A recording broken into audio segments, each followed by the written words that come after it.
Bayangkan kamu melihat ponsel di tanganmu sekarang. Besar kemungkinan di dalamnya ada sistem operasi Android, si robot hijau yang hari ini sudah seperti oksigen bagi miliaran orang di seluruh dunia. Tapi, percaya atau tidak, Android tidak lahir sebagai sistem operasi untuk ponsel. Bahkan, Android pernah hampir bangkrut, pernah ditertawakan oleh Samsung, dan pernah dianggap produk curian oleh Steve Jobs, sampai Apple ingin menghancurkannya habis-habisan. Ini adalah kisah gelap, penuh drama, penuh plot twist, dan penuh pertarungan miliaran dolar dari sebuah sistem operasi yang hari ini menguasai bumi. Cerita ini dimulai pada tahun 2003 di Palo Alto, California. Di sebuah kantor kecil, 4 orang, Andy Rubin, Rich Minder, Nick Sears, dan Chris White mendirikan perusahaan bernama Android Inc. Andy Rubin, sang tokoh utama dari cerita ini, adalah orang yang unik. Ia punya hobi membuat robot. Teman-temannya di Apple dulu bahkan menjulukinya Android karena kegemarannya terhadap robot dan elektronik. Tak ada yang menyangka bahwa julukan itulah yang akan menjadi nama sebuah revolusi dunia teknologi. Namun, yang mengejutkan adalah visi awal Android Inc. sama sekali bukan untuk menyaingi Nokia, Motorola, atau BlackBerry yang saat itu sedang menguasai pasar ponsel. Android awalnya diciptakan sebagai sistem operasi untuk kamera digital. Iya, kamu tidak salah dengar. Android ingin membuat kamera pintar yang terhubung dengan internet, yang bisa mengirim foto ke komputer atau server pusat tanpa kabel. Gagasan yang terdengar keren hari ini, tapi sayangnya pasar kamera digital mulai melambat. Orang-orang mulai merasa repot membawa kamera saku, apalagi di era ketika handphone mulai menjadi benda yang tidak pernah lepas dari tangan. Di titik ini, insting bisnis Andy Rubin menyala. Ia melihat masa depan kamera tidak cerah. Sementara itu, ia melihat satu benda lain yang justru semakin digemari, ponsel. Meskipun ponsel saat itu hanya dipakai untuk SMS dan telepon, Andy Rubin bisa melihat masa depan yang belum disadari orang lain. Dan disinilah plot twist pertama muncul. Andy Rubin berkata kepada timnya bahwa mereka harus mengubah arah. OS yang awalnya dibuat untuk kamera harus diputar haluan menjadi OS untuk ponsel.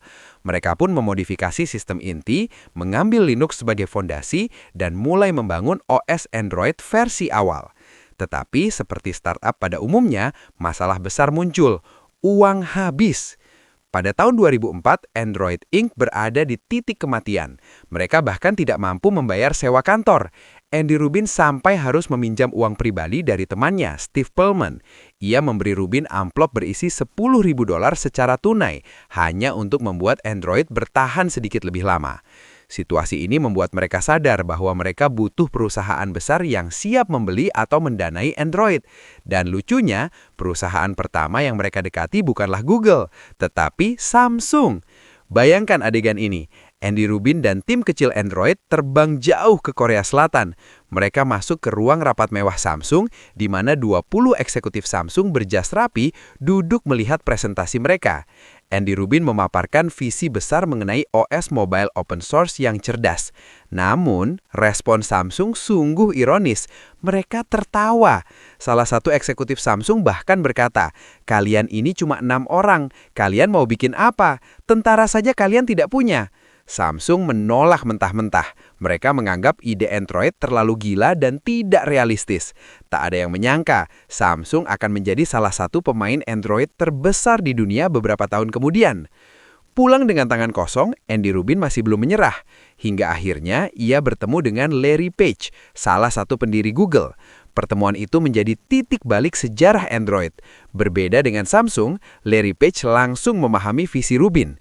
Google saat itu khawatir Microsoft akan mendominasi dunia ponsel seperti mereka menguasai dunia PC.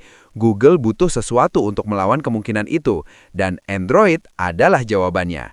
Pada tahun 2005, Google mengakuisisi Android Inc. seharga $50 juta. Jumlah besar bagi startup kecil, tapi kecil bagi Google.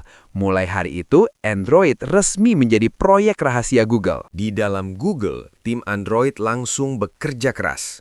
Mereka merancang ponsel Android pertama bernama Sooner. Bentuknya sangat mirip BlackBerry. Kecil, ada keyboard fisik, tidak ada layar sentuh. Pada masa itu, BlackBerry adalah simbol ponsel kelas atas dan ponsel idaman para eksekutif. Google yakin Sooner akan sukses. Proyek ini sudah dekat dengan peluncuran. Tapi kemudian, pada 9 Januari 2007, semuanya berubah. Hari itu, Steve Jobs naik ke panggung dalam acara Macworld dan memperkenalkan iPhone pertama. Andy Rubin yang sedang berada di dalam mobil melihat siaran langsungnya. Ketika Jobs mendemonstrasikan multi-touch dan slide to unlock, Andy Rubin langsung terdiam. Ia bahkan meminta supirnya berhenti sebentar. Apa yang mereka kerjakan di Android mendadak terlihat seperti barang dari zaman purba. Salah satu insinyur Android mengaku, sebagai penggemar teknologi, saya terkesima melihat iPhone. Tapi sebagai tim Android, saya hancur. Google panik total. Sooner langsung dibuang ke tong sampah. Mereka harus membangun ulang Android dari nol agar bisa bersaing dengan iPhone. Pada saat yang sama, konflik besar lain muncul. Steve Jobs mengetahui bahwa Google sedang membuat sistem operasi pesaing iPhone dan ia marah besar. Ia merasa dikhianati, apalagi karena Eric Schmidt, CEO Google, duduk di dewan direksi Apple saat itu. Jobs menganggap Android sebagai produk culian. Ia pernah berkata, "Saya akan menghabiskan setiap sen uang Apple untuk menghancurkan Android. Ini perang termonuklir." Google berada dalam situasi mengerikan. iPhone sudah diluncurkan, Apple marah besar, dan Android baru berupa kode berantakan. Tetapi Google tahu mereka tidak punya pilihan selain mengejar. Akhirnya, setelah bertarung dengan waktu selama lebih dari setahun, Android berhasil bangkit. Pada September 2008, mereka merilis ponsel Android pertama, HTC Dream atau T-Mobile G1. Jika dilihat sekarang, bentuknya mungkin terasa aneh. Tebal, punya dagu melengkung, dan masih memakai keyboard fisik yang muncul dengan mekanisme slide. Google belum yakin orang akan nyaman mengetik di layar sentuh penuh seperti iPhone. Namun yang membuat G1 istimewa bukanlah desainnya, melainkan fitur yang dibawanya. Android memperkenalkan notification bar yang bisa ditarik dari atas, widget, dan integrasi mendalam ke Gmail, Maps, dan layanan Google lainnya. Ini adalah identitas Android yang tidak dimiliki iPhone. Google sadar mereka tidak bisa melawan Apple sendirian, maka mereka menciptakan sebuah aliansi bernama Open Handset Alliance yang berisi raksasa-raksasa seperti HTC, Motorola, Samsung, LG, dan banyak operator seluler. Google menawarkan OS Android secara gratis. Produsen ponsel yang panik karena iPhone bisa tiba-tiba punya senjata baru. Android adalah penyelamat mereka. Ledakan besar pertama Android bukan datang dari Samsung, melainkan Motorola. Pada tahun 2009, mereka merilis Motorola Droid.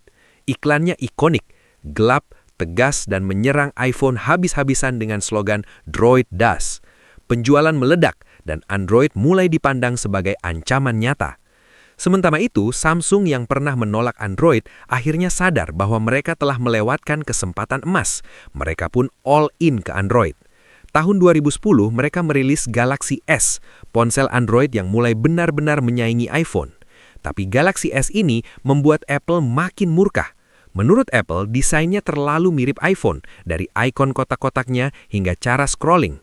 Apple menuntut Samsung dalam perang paten yang menjadi salah satu kasus teknologi terbesar sepanjang sejarah. Di balik drama pengadilan, Android semakin tak terbendung. Karena ketika iPhone hanya punya satu model mahal, Android hadir untuk semua kalangan. Mau yang murah ada, mau yang mahal ada, mau yang punya stylus, mau yang tahan banting, mau yang kamera banyak, semuanya ada. Android membanjiri pasar seperti banjir bandang yang tidak bisa dihentikan siapapun. Namun, dominasi ini membawa masalah baru, fragmentasi. Karena Android dipakai oleh puluhan produsen, tampilannya berbeda-beda. Update-nya lambat, dan developer aplikasi sering kewalahan harus menyesuaikan aplikasi untuk ratusan model. Google mulai khawatir, terutama dengan Samsung yang makin kuat. Mereka takut Android akan dimodifikasi terlalu jauh hingga Google kehilangan kendali terhadap ciptaannya sendiri. Waktu berlalu dan Android menyebar kemana-mana. Tidak lagi hanya di ponsel, tetapi juga di TV, jam tangan, mobil, bahkan kulkas dan mesin cuci. Android menjadi tulang punggung ekosistem elektronik modern. Tetapi era baru datang, era kecerdasan buatan. Di bawah kepemimpinan Sundar Pichai, Android semakin stabil. Tampilannya semakin rapi dengan material desain dan kini sedang berubah menjadi platform yang digerakkan AI. Android masa depan bukan lagi sekedar sistem operasi, tetapi asisten pribadi yang bekerja untukmu secara proaktif. Kamu tidak lagi membuka aplikasi, tetapi hanya memberi perintah, dan Android akan melakukan semuanya di belakang layar. Dengan munculnya AI seperti Gemini, masa depan Android sedang berubah drastis. Pertanyaannya bukan lagi siapa yang lebih baik, Android atau iOS, tetapi seberapa cepat Android bisa beradaptasi di era AI. Dan apakah Android akan tetap bertahan atau berubah total menjadi sesuatu yang baru? Dari cerita panjang ini, ada pelajaran besar yang bisa kita ambil. Bahwa dalam dunia teknologi, gagal bukanlah akhir. Kegagalan seringkali menjadi pintu menuju inovasi. Jika Andy Rubin keras kepala dan tetap memaksa Android dijadikan OS kamera, Android mungkin sudah mati di tahun 2005. Jika Google takut melawan Apple, mungkin hari ini kita masih memakai Nokia atau BlackBerry. Android bertahan dan berkembang karena berani berubah.